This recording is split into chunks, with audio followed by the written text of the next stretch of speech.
Hey, welcome back to a Convention Shenanigans video. We're going to start doing a small series where we go over tips and tricks, gear reviews, and pretty much any kind of small videos that kind of help answer your questions. Today, we're going to go over what we carry around at a convention. So we're going to go over what I personally carry around in the bag. This is not the only bag I carry. This is going to be a video for my full frame setup. I also carry around a 7D Mark II, which is a APS-C sensor, and I have a camera body and lenses that accommodate that camera bag. So let's go ahead and let's dive into what I carry around a convention or any kind of event. So starting off, what we see is my Black Rapid strap. I love this strap. This is my favorite strap that I use. I don't like the Canon straps because it just hangs right off your shoulders.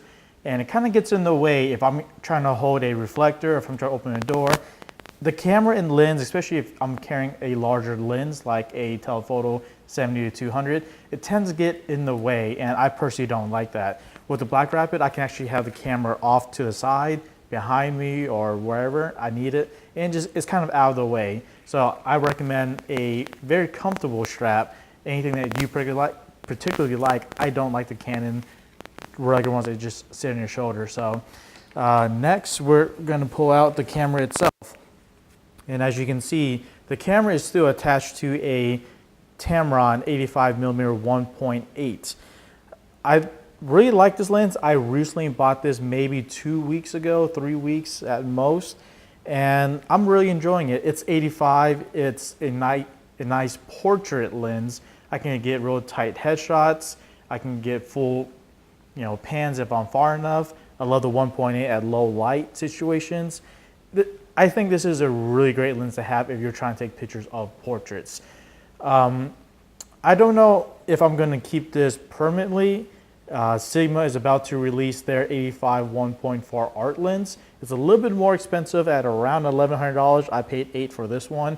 So I'm trying to justify if that $300 is worth the additional amount.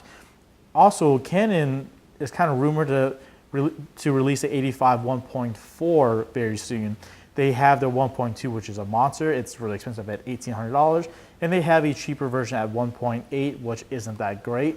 I believe this and the Sigma blows it out the water, especially it's a very cheap lens. I believe it's $300. So when they release their 1.4, depending on the price point, I may unload this to pick up that or the Sigma. They're a little bit sharper. But really, because they're 1.4 and this is only 1.8, so it gives me a little bit more range, even though it's very hard to shoot at 1.4. Going back to the body though, this is a Canon 6D. It's a full frame. I love this camera.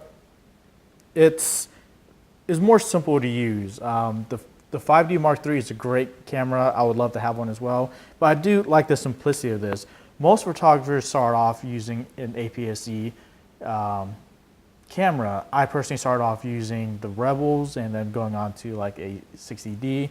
This feels like home for me in a full frame body. It only has 11 focus points, just like how the other ones were.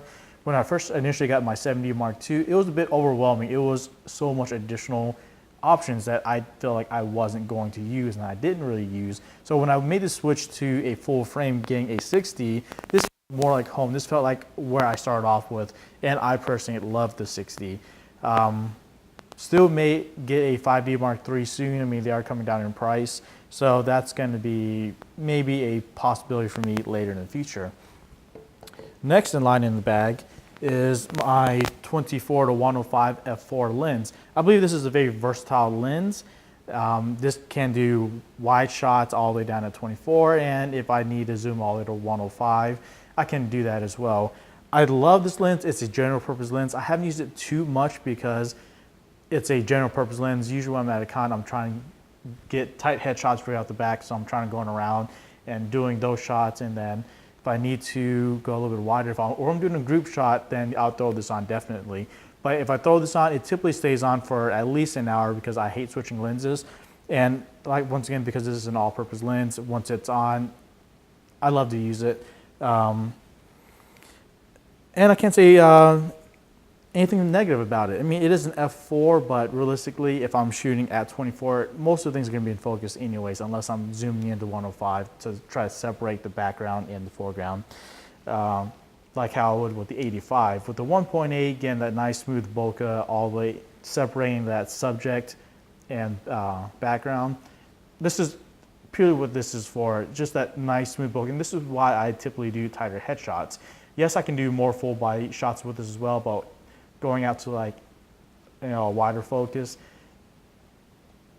I personally feel like it's defeating the purpose of this lens. So I'm going to keep the tighter shots, maybe waist up, maybe knee up, and kind of go from there.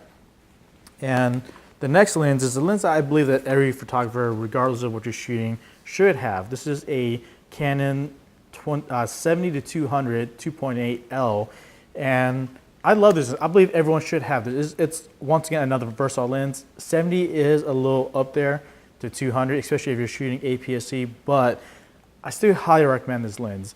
Shooting portraits at 200 or going all the way out to 70 and getting wider shots, if you have the room to do it. I know a lot of conventions, there are tighter hallway shots, which is where this comes in, the 24, and if you can, the 85, but shooting at 200 is always great. I love shooting at 200 if I can.